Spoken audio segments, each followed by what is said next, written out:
Il n'est pas de la responsabilité du pouvoir de préparer un décret et je pense que c'est une erreur que le pouvoir est en place, le gouvernement ait préparé un décret électoral sans l'aval du Conseil électoral provisoire et publier ce décret.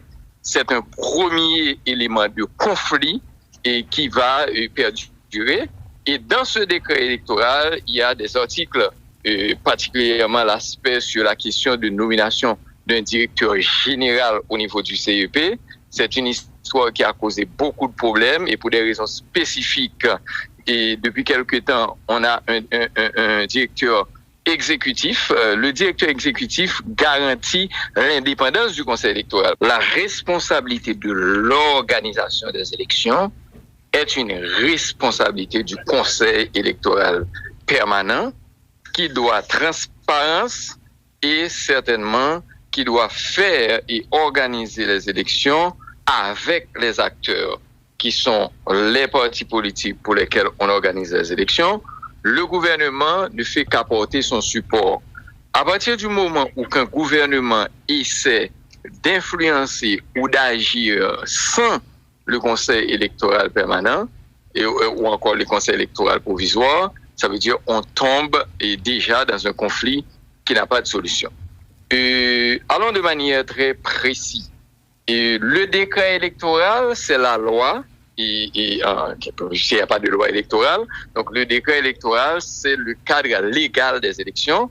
En général, le décret électoral est préparé par le Conseil électoral provisoire, soumis à l'exécutif pour les publications. Ça veut dire qu'il n'est pas de la responsabilité du pouvoir de préparer un décret et je pense que c'est une erreur que le pouvoir est en place, le gouvernement ait préparé un décret électoral sans l'aval du Conseil électoral provisoire et publier ce décret. C'est un premier élément de conflit et qui va perdurer. Et dans ce décret électoral, il y a des articles, particulièrement l'aspect sur la question de nomination d'un directeur général au niveau du CEP. C'est une histoire qui a causé beaucoup de problèmes et pour des raisons spécifiques. Et depuis quelque temps, on a un directeur exécutif. Le directeur exécutif garantit l'indépendance du Conseil électoral. Parce que quand on met un directeur général, le directeur général est responsable devant le gouvernement, donc devant le Premier ministre et les ministres de tutelle. Alors, donc, Monsieur Pierre, électoral sera automatiquement sur la responsabilité du gouvernement, donc ça ne garantit pas l'indépendance même du Conseil électoral provisoire, qui est un problème. Est-ce qu'on se dirige vers le remplacement de l'actuel CEP? Bon, le conflit va perdurer et c'est malheureux parce qu'on aurait dû avoir des élections. Il y avait un calendrier électoral, il y avait un décret électoral et le processus avait commencé. Il y avait les partis politiques ont déjà été agréés. Certainement, on se souciait de la question de la sécurité pour l'organisation des élections. Mais cette année, c'est déjà foutu. Ça veut dire avec cette guerre ouverte entre le CEP et le gouvernement et depuis quelque temps, et c'est certain, et le PDCH l'avait dit dès le début, éventuellement qu'on n'aura pas d'élection et qu'on va perdurer dans cette transition. Et c'est pas un bon signe. Que signifie cette action selon vous? Il y a 8 des 9 membres du Conseil électoral provisoire qui ont signé ce mercredi une résolution interdisant l'accès des locaux de l'institution à Uder-Antoine. Il faut dire que cette résolution n'a pas été signée par le représentant de l'Église catholique. Est-ce qu'on n'est pas déjà dans une forme d'impasse au niveau de ce conseil? Bon, certainement, puisque le directeur exécutif, c'est est nommé par le Conseil électoral provisoire. Donc, je n'ai pas vu cette résolution, mais s'il y a eu révocation du directeur exécutif, le CEP engage de manière indépendante le directeur exécutif du conseil. Maintenant, si effectivement on est dans cette situation et le gouvernement éventuellement, si le gouvernement à partir du décret nomme un directeur général au niveau du CEP, le gouvernement devrait utiliser les forces armées ou les forces de police pour installer ce directeur général au niveau du CEP, alors que la Constitution ne donne pas la responsabilité de l'organisation des élections au directeur général ou au directeur exécutif du CEP, mais c'est donné au Conseil électoral provisoire. Donc, on est dans une impasse et il faut attendre les jours à venir pour voir comment ça va se terminer. Mais c'est pas un bon signe, c'est pas joli et j'appellerai les acteurs à reprendre le bon sens et l'avenir du pays est en jeu. Nous avons une situation d'insécurité et nous avons le chaos général qui règne dans le pays. Je pense que les acteurs devraient s'entendre et trouver un terrain d'entente pour sortir. Et malheureusement, le gouvernement a publié le décret, donc c'est un signe que le gouvernement ne veut pas faire retrait. Et on va voir ce qui va se passer. Mais nous, en tant qu'acteurs politiques, nous regardons avec beaucoup de tristesse ce qui se passe actuellement dans le pays. Alors, vous venez d'anticiper ma prochaine question. Alors, j'allais vous demander, en tant qu'acteur politique, en tant que dirigeant de parti politique, quelle devrait être pratiquement la réaction de la classe politique en ce moment, puisque les élections vont s'organiser justement pour la classe politique. Les élections doivent être organisées pour la classe politique. C'est les acteurs politiques qui participent aux élections. Et ce qui garantit des élections transparentes, ce qui garantit qu'on ait de bonnes élections, qui ne soient pas sous l'influence du gouvernement, c'est le Conseil électoral et provisoire et son indépendance. Il n'est pas de la responsabilité du pouvoir de préparer un décret. Et je pense que c'est une erreur que le pouvoir est en place, le gouvernement ait préparé un décret électoral sans l'aval du Conseil électoral provisoire et publié ce décret. C'est un premier élément de conflit et qui va perdurer. Et dans ce décret électoral, il y a des articles, particulièrement l'aspect sur la question de nomination d'un directeur général au niveau du CEP. C'est une histoire qui a causé beaucoup de problèmes et pour des raisons spécifiques.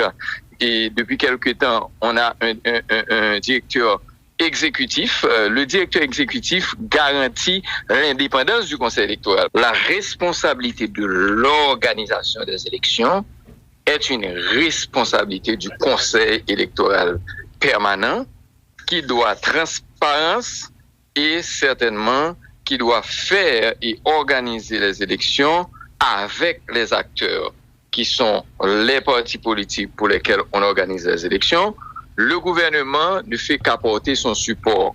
À partir du moment où un gouvernement essaie d'influencer ou d'agir sans le Conseil électoral permanent ou encore le Conseil électoral provisoire, ça veut dire qu'on tombe déjà dans un conflit qui n'a pas de solution.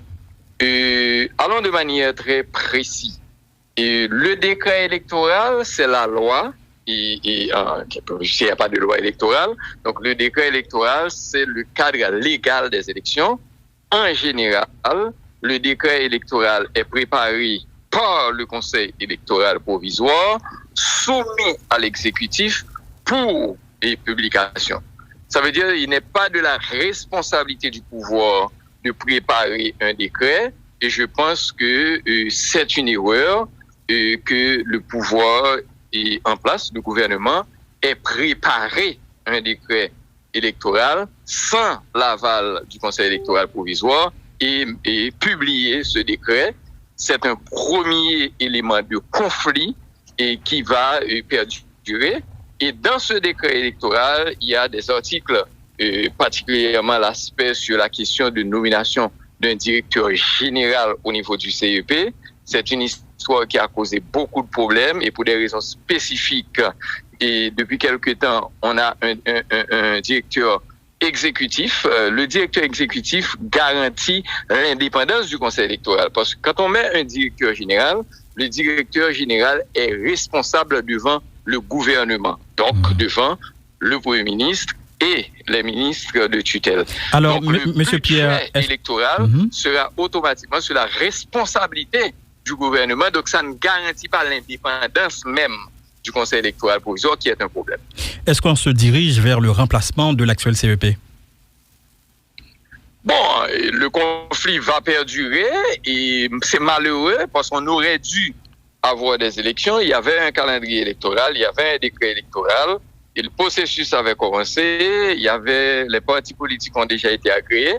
Certainement, on se souciait de la question de la sécurité pour l'organisation des élections. Mais cette année, c'est déjà foutu. Ça veut dire avec cette guerre ouverte entre le CEP et le gouvernement et depuis quelque temps, et c'est certain, et le PDCH l'avait dit dès le début, éventuellement qu'on n'aura pas d'élection et qu'on va perdurer dans cette transition. Et c'est pas un bon signe. Que signifie cette action selon vous? Il y a 8 des 9 membres du Conseil électoral provisoire qui ont signé ce mercredi une résolution interdisant l'accès des locaux de l'institution à Uder-Antoine. Il faut dire que cette résolution n'a pas été signée par le représentant de l'Église catholique. Est-ce qu'on n'est pas déjà dans une forme d'impasse au niveau de ce conseil? Bon, certainement, puisque le directeur exécutif, c'est un nommé par le Conseil électoral provisoire.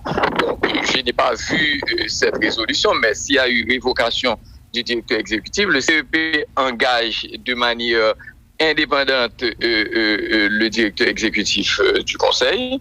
Maintenant, si effectivement on est dans cette situation, et le gouvernement éventuellement, si le gouvernement, à partir du décret, nomme un directeur général au niveau du CEP, le gouvernement devrait utiliser les forces armées ou les forces de police pour installer ce directeur général au niveau du CEP, alors que la Constitution ne donne pas la responsabilité de l'organisation des élections au directeur général ou au directeur exécutif du CEP, mais c'est donné au Conseil électoral provisoire. Donc, on est dans une impasse et il faut attendre les jours à venir pour voir comment ça va se terminer. Mais c'est pas un bon signe, c'est pas joli et j'appellerai les acteurs à reprendre le bon sens et l'avenir du pays est en jeu.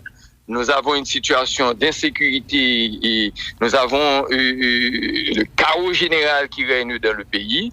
Je pense que les acteurs devraient s'entendre et trouver un terrain d'entente pour sortir. Et malheureusement, le gouvernement a publié le décret, donc c'est un signe que le gouvernement ne veut pas faire retrait. Et on va voir ce qui va se passer. Mais nous, en tant qu'acteurs politiques, nous regardons avec beaucoup de tristesse ce qui se passe actuellement dans le pays. Alors, vous venez d'anticiper ma prochaine question. Alors, j'allais vous demander, en tant qu'acteur politique, en tant que dirigeant de parti politique, quelle devrait être pratiquement la réaction de la classe politique en ce moment, puisque les élections vont s'organiser justement pour la classe politique?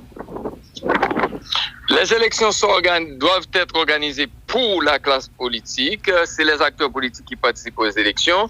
Et ce qui garantit des élections transparentes, ce qui garantit qu'on ait de bonnes élections, qui ne soient pas sous l'influence du gouvernement, c'est le Conseil électoral et provisoire et son indépendance.